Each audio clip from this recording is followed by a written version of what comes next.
ஸ்ரீமத் பாகவத்தினுடைய 7வது ஸ்கந்தத்தை ஆரம்பிக்க போறோம். ஸ்ரீமத் பாகவதமானது மகாபுராணம் அப்படின்னு சொல்லப்படுது. புராணங்கள்லையும் இது உத்தமமான புராணம் அப்படின்னு சொல்லப்படுது. என்ன காரணம் அப்படின்னா, மற்ற புராணங்கள் பொதுவாக புராணங்கள் அப்படிங்கிறது 5 தலைப்புகள்ல பேசும். ஆனா மகாபுராணம் அப்படிங்கிறது 10 விஷயங்களை பத்தி பேசுறதுனால இதற்கு மகாபுராணம் அப்படின்னு சொல்றது உண்டு. 2ஆம் ஸ்கந்தத்துல இதற்கான விளக்கம் கொடுக்கப்பட்டிருக்கு. இந்த 10 விஷயங்கள் என்ன அப்படிங்கிறது 2ஆம் ஸ்கந்தத்துல சொல்லப்பட்டிருக்கு. ஸோ அதுல குறிப்பாக இந்த 7வது ஸ்கந்தம் அப்படிங்கிறது ஒரு பக்தனுடைய போஷணம், அதாவது பக்தியை எப்படி பகவான் வளர்க்கிறார் ஒரு பக்தனுக்கு அப்படிங்கிற விஷயத்தை சொல்லக்கூடிய ஒரு கிரந்தமா, ஒரு சர்க்கமா இருக்கு. ஸோ இந்த 7வது ஸ்கந்தம் அப்படிங்கிறத நம்ம 2ஆ பிரிச்சுக்கலாம். ஸ்ரீமத் பாகவத்தினுடைய 7வது ஸ்கந்தத்தை 2ஆ பிரிச்சுக்கலாம். முதல் பகுதி அப்படிங்கிறது ராகானுக பக்தி அப்படின்னு சொல்லலாம். 2வது பகுதி அப்படிங்கிறது சாதன பக்தி அப்படின்னு பிரிச்சுக்கலாம். ஏன்னா பக்தி எப்பயுமே 2 வகையில இருக்கு. பக்தி 2 வகை அப்படின்னு சொல்லும் பொழுது 2 வகையான படிகள் சொல்லலாமே தவிர பக்தி ஒரே பக்தி தான். தூய பக்தி அப்படிங்கிறது ஒண்ணுதான். அந்த தூய பக்தியை அடைவதற்கு நமக்கு 2 படிகட்டுகள் இருக்கு. ஒன்று சாதன பக்தி அப்படின்னு சொல்றோம், இன்னொன்னு ராகானுக பக்தி அப்படின்னு சொல்றோம். இதுல முதல் விஷயமானது இந்த ஸ்ரீமத் பாகவத்தினுடைய 7வது ஸ்கந்தத்துல பார்த்தோம் அப்படின்னா, முதல்ல இருக்கக்கூடிய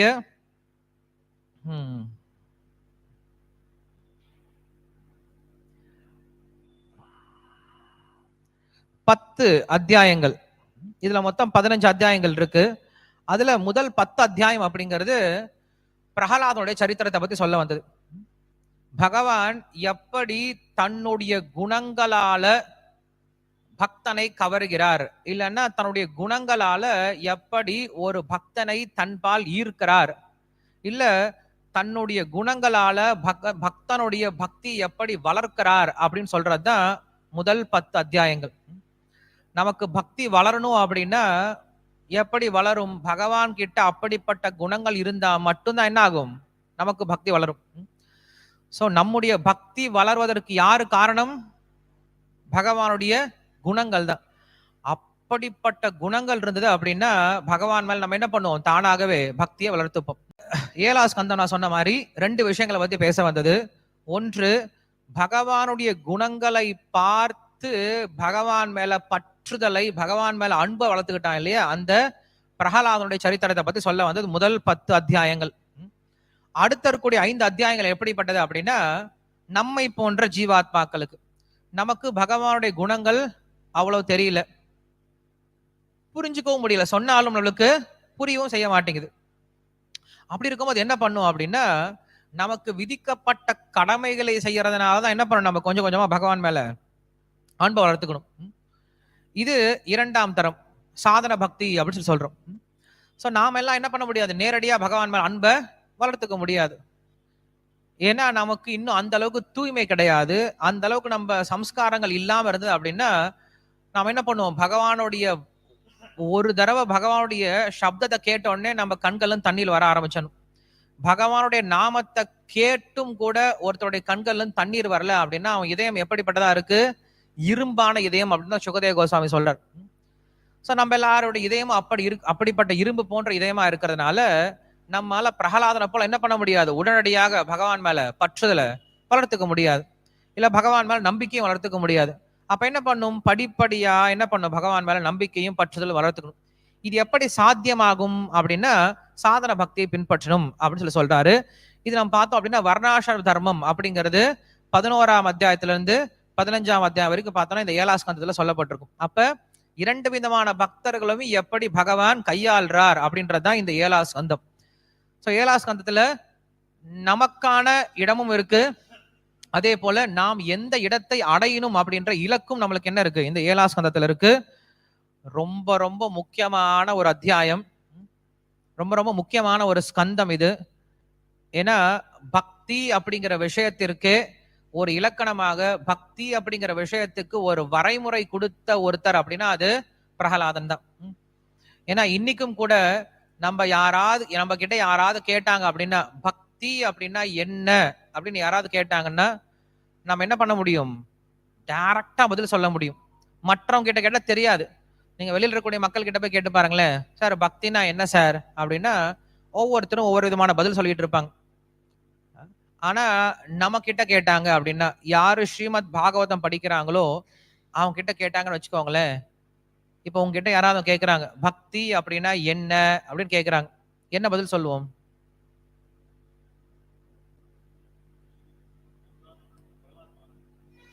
இல்ல பக்தி அப்படின்னா என்ன அப்படின்னு கொஸ்டின் கேட்டாங்கன்னா அவ்வளவுதான். யாராவது உங்ககிட்ட பக்தி அப்படின்னு என்னன்னு கேட்டாங்கன்னா ஒரே பதில் சொல்லிடணும்.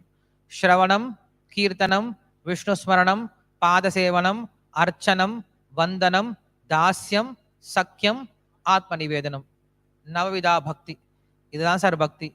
பகவானை பற்றி கேட்பது, பகவானுடைய நாமத்தை உச்சரிப்பது, பகவானை பற்றி தியானிப்பது, பகவானுக்கு சேவை செய்வது, பகவானுக்கு அர்ச்சனை செய்வது, பகவானுக்கு தாசனா இருக்கிறது, பகவானோட நட்புறவோடு இருக்கிறது, பகவானுக்காக எல்லாத்தையும் சமர்ப்பணம் பண்றது, இதெல்லாம் என்ன சொல்றோம்? பகவானுடைய பாதத்துக்கு சேவை பண்றது எல்லாமே பக்தி அப்படின்னு சொல்றோம். வேற ஒண்ணும் கிடையாது. சோ பக்திக்கு கிளியரான டெபினிஷன் கொடுத்தவர் யார் அப்படின்னா பிரகலாதன் தான். அவருக்கு வயசு என்ன? 5 வயது. 5 வயது பிரகலாதன் கொடுத்த டெபினிஷனை தான் இன்னைக்கு வரைக்கும் எல்லா ஆச்சாரியர்களும் உபயோகப்படுத்துறாங்க. அது எப்படிப்பட்ட ஆச்சாரியர்களா இருந்தாலும் சரி, பிரகலாதன் கொடுத்த அந்த வரைமுறை தான் இன்னைக்கு நம்ம உபயோகப்படுத்திட்டு இருக்கோம். ஸோ அப்படிப்பட்ட பிரகலாதனுடைய திவ்யமான சரித்திரத்தை சொல்ல வந்ததுதான் இந்த 7வது ஸ்கந்தம் அப்படிங்கிறது. இதுல முதல் அத்தியாயம் the supreme Lord is equal to every one அப்படிங்கிறத இதனுடைய தலைப்பு. இந்த அத்தியாயத்தை மட்டும் படிக்கலாம். ஸ்ரீராஜோவாச்ச சமப்பிரிய சுஹ்ருத் பிரம்மன் பூதானாம் பகவான் ஸ்வயம் இந்திரியஸ்யார்த்தே கதம் தைத்யான் அவதீத்வசமோ யதா. Translation. King Parikshit inquired, "My dear Brahmana, the supreme personality of Godhead, Vishnu, being everyone's well-wisher, is equal and extremely dear to everyone.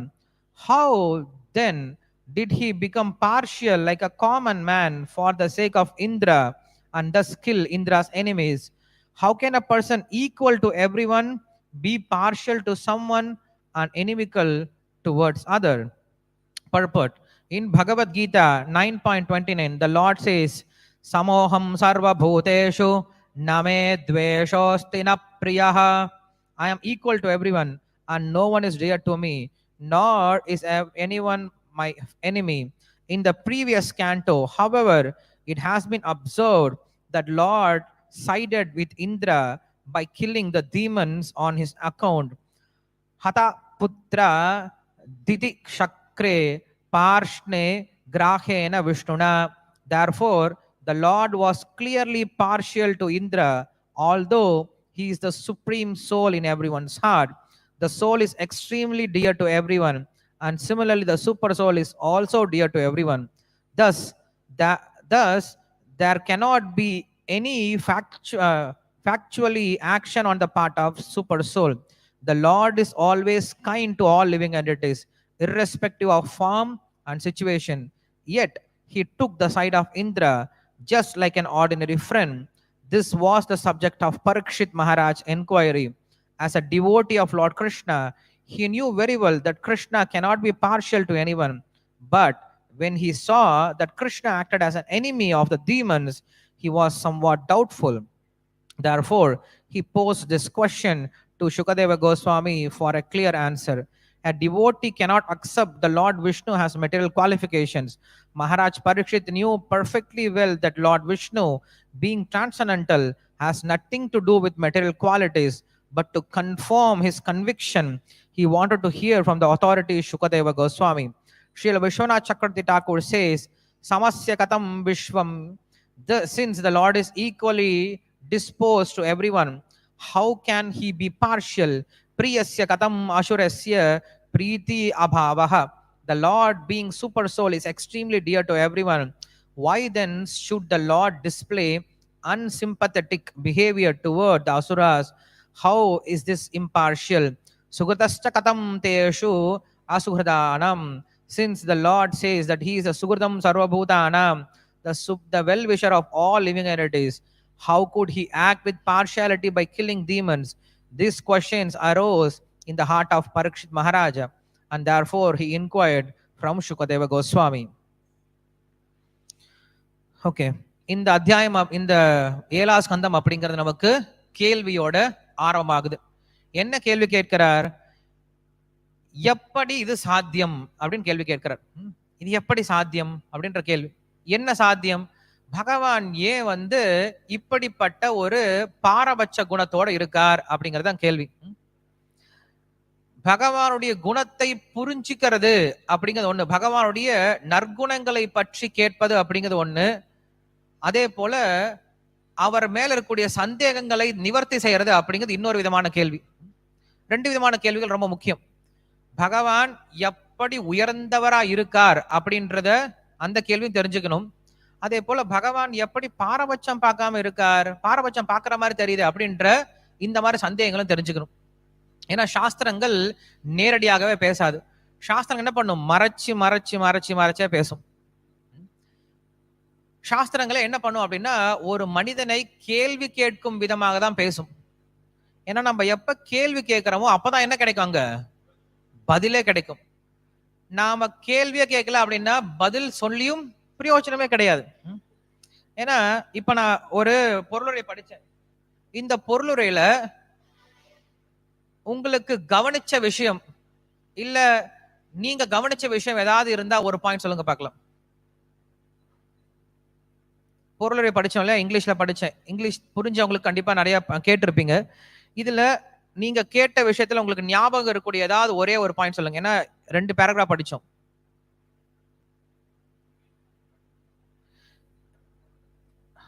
தமிழ்ல போடுறதுக்கு ஆள் இல்ல.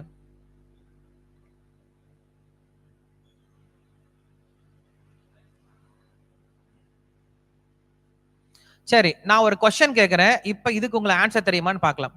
இந்த பர்பட்ல இந்த பொருளுரையில பிரபுபா சொல்றாரு, இந்த உலகத்துல ஒருவனுக்கு ரொம்ப பிரியமான விஷயம் என்ன அப்படின்னு ஒரு விஷயம் சொல்றார். நமக்கு ரொம்ப பிரியமான விஷயம் என்ன அப்படின்னு ஒரு விஷயத்த சொல்றார்.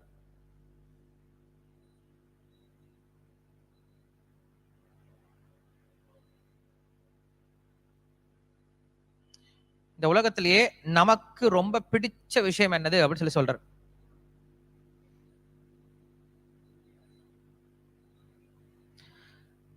ஸ்ரீல பிரபுபாதுல சொல்றாரு, therefore the soul is extremely dear to everyone. இந்த உலகத்தில் நமக்கு என்ன ரொம்ப பிடிக்கும்? நம்முடைய ஆத்மா தான் நமக்கு ரொம்ப பிடிக்கும் அப்படின்னு சொல்றார். உடல் அப்படிங்கிறது என்னைக்கும் அழியக்கூடியதுதான் இல்லையா? நாம் எதை காப்பாத்திக்க முயற்சி பண்றோம்? நம்முடைய உயிரை தான் காப்பாத்திக்க முயற்சி பண்றோம் இல்லையா? சார் உயிர் போற மாதிரி இருக்கு, இந்த காலை எடுத்தாதான் நீங்க பொழைப்பீங்க, எடுத்துருங்க சார் பரவாயில்ல, கால் போனா போயிட்டு போட்டும், உயிரா தப்பும் இல்லை இல்லையா? உடம்பே எரிஞ்சு போயிடுச்சு, உடம்பு பாதி எரிஞ்சு போயிடுது, பரவாயில்ல சார், பாதி உடம்போட கூட இருந்துக்கிறானா, உயிர் எனக்கு ரொம்ப முக்கியம் இல்லையா? அப்ப இந்த உலகத்துல ஒருவனுக்கு என்னடா முக்கியம், எதுடா ரொம்ப பிடிக்கும் அப்படின்னா அவங்களுடைய ஆத்மா தான் அவங்களுக்கு ரொம்ப பிடிக்குமா. இது நம்ம தெரியாம வாழ்ந்துட்டு இருக்கோம். நமக்கு ரொம்ப பிடிச்ச விஷயம் நம்முடைய ஆத்மான்னு தெரியாம வாழ்ந்துட்டு இருக்கோம். நம்ம நினைச்சிட்டு இருக்கோம் இந்த பொருள் எனக்கு பிடிக்கும், அந்த பொருள் எனக்கு பிடிக்கும் நினைச்சிட்டு இருக்கோம். பட் இந்த பொருளா நம்மளுக்கு பிடிக்காது. உண்மையில் நம்மளுக்கு பிடிச்சது நம்முடைய ஆத்மா தான். நம்முடைய ஆத்மாவுக்காக தான் நம்ம இது எல்லாத்தையும் சம்பாரிச்சிட்டு இருக்கோம். நம்முடைய ஆத்மாவை சந்தோஷமா வச்சுட்டு இருக்கோம், இதெல்லாம் சம்பாரிச்சிட்டு இருக்கோம். எனிவே நான் ஏன் சொல்ல வந்தேன் அப்படின்னா, இப்ப கேள்வி கேட்கும் பொழுது நான் இந்த பொருளுரை படிக்கிறதுக்கு முன்னாடியே நல்லா கவனிங்க. இதுல ஸ்ரீல பிரபுபாதர் நமக்கு பிடிச்ச விஷயம் என்னன்னு சொல்ல போறார் அப்படின்னு நான் ஒரு கேள்வி கேட்டுட்டு இதை படிச்சுன்னு வச்சுக்கோங்களேன், நீங்க என்ன பண்ணுவீங்க? ரொம்ப கவனமா கேட்பீங்க. எங்க பதில் சொல்ல போறாரு இவரு, எங்க பதில் சொல்ல போறாருன்ட்டு அந்த ஒரு இன்ட்ரெஸ்ட்ல என்ன பண்ணீங்க, நீங்க ஃபுல் பொருளரையும் கரெக்டா கேட்டுருவீங்க. இதே ஒரு கேள்வியும் கேட்கவே இல்லை, உங்களுக்கு நிறைய சொல்லிட்டேன், ஒண்ணுமே நம்ம மனசுக்குள்ளார போகவே இல்லை. புரியுது இல்லையா? அப்ப கேள்வி கேட்டு பதில் தெரிஞ்சா மட்டும்தான் அந்த பதில் மட்டும் தான் நம்ம மனசுல நிற்கும். கேள்வி கேட்காமையே நம்ம ஏதோ நிறைய விஷயத்த கேட்டுட்டு இருந்தோம்னா அது நம்ம மனசுல நிக்க போறதே கிடையாது. அதனால்தான் வேதாந்த சூத்திரத்தினுடைய ஆரம்பத்திலே சொல்லிட்டாங்க, ஆதாதோ பிரம்ம ஜிக்யாசா, கேள்விகளை கேட்டு தெரிஞ்சுக்கோங்க அப்படின்னு சொல்றார். எத்தனையோ விஷயங்களை அர்ஜுனன் கேட்டிருக்கான் பகவான் கிட்ட.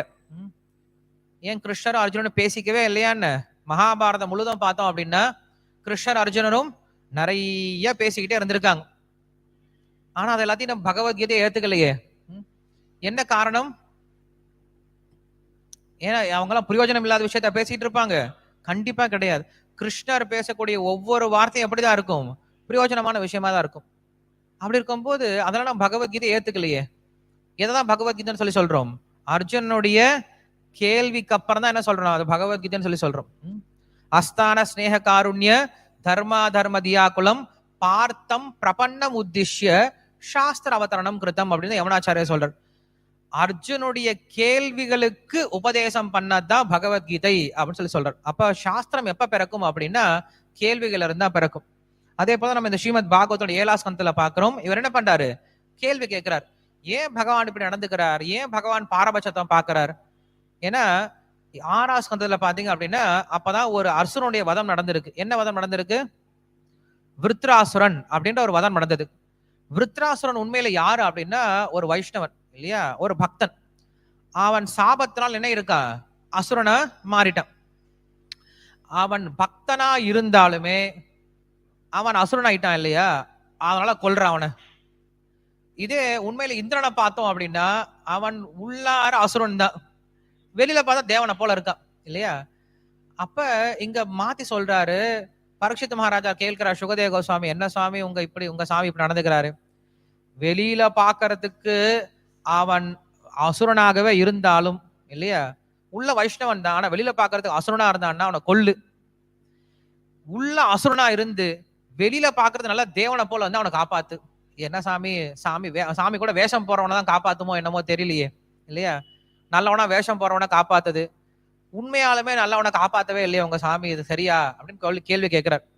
இந்த கேள்வி நாம் எல்லாரும் கேட்க வேண்டிய கேள்வி அப்படின்னு சொல்லி சொல்றார். அதுக்குதான் என்ன பண்றாரு? இந்த 7ஆம் ஸ்கந்தம் முழுவதும் அதற்கான பதில் தான் சொல்றாரு. அதற்கான பதில் ஆரம்பத்திலேயே அவர் பண்ணிட்டாரு, ரொம்ப எளிமையா சொல்லி முடிச்சிட்டார். மார்கழி மாசம் நல்ல குளிர். என்ன பண்றாங்க? ரோட்ல நடந்து போயிட்டு ரோட்ல உடம்ப படுத்துட்டு இருக்கவங்க என்ன பண்றாங்கன்னா ஒரு வீட்டுக்கு முன்னாடி வந்தாங்க. அந்த வீட்டை சுத்தி நிறைய இலை தலையெல்லாம் கிடக்குது, காஞ்ச போனெல்லாம் சரகெல்லாம் கிடக்குது. கொண்டு வந்து ஒரு கும்பலா போட்டாங்க. போட்டு என்ன பண்றாங்க? தீ வச்சாங்க. தீ வச்சதுக்கு அப்புறம் எல்லாரும் உட்காந்துட்டு ஆஹா நல்லா இருக்கு நல்லா இருக்கு நல்லா இருக்கு, ரொம்ப வெது வெதுப்பா இருக்கு அப்படின்னு நினைச்சிட்டு ரொம்ப அழகா குளிர் காஞ்சிட்டு இருக்காங்க. வீட்டுக்குள்ள ஒருத்தன் உட்காந்துட்டு நடுங்கிட்டே இருக்கான். அவனுக்கு ஒரே குளிர். அவன் வெளில வந்து பாக்குறான். வெளில வந்து பார்த்தா எப்படி இருக்காங்க? நல்லா சுகமா இருக்காங்க இல்லையா, ரொம்ப இதமா தீ காஞ்சிட்டு இருக்காங்க.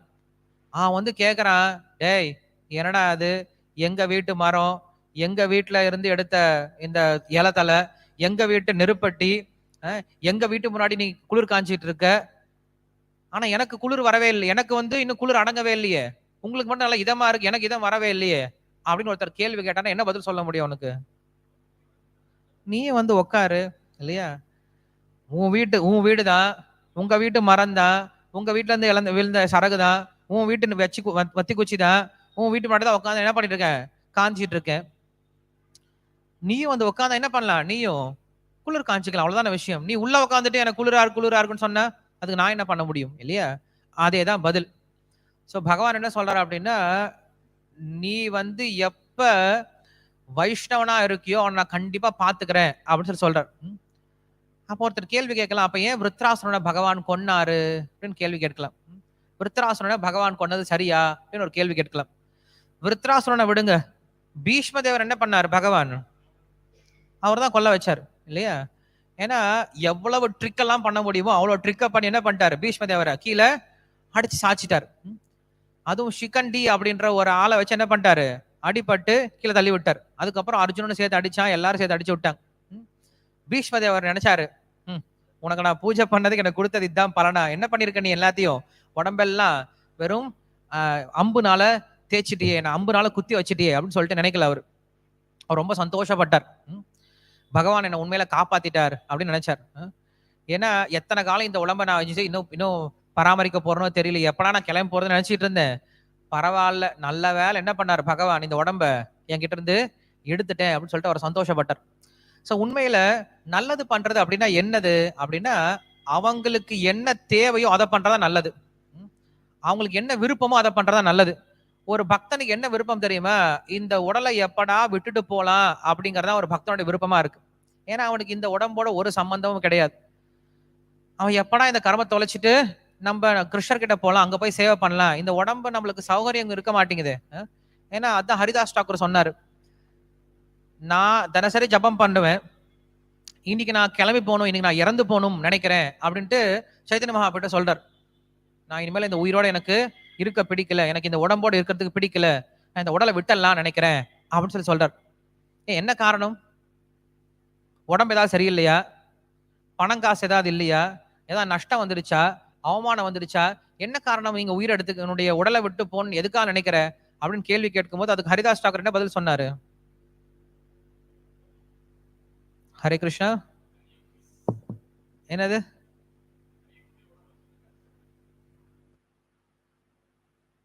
ஹரிதாஸ் தாக்கூர் சொல்றாரு, எனக்கு இந்த உடம்பு இனிமேல வேண்டாம், இந்த உடம்பை விட்டுறேன் அப்படின்னு சொல்லி சொல்றார். என்ன காரணம்? அவருக்கு என்ன கஷ்டம் இருக்கு அவர் உடம்பை விடணும்னு நினைக்கிறாரு?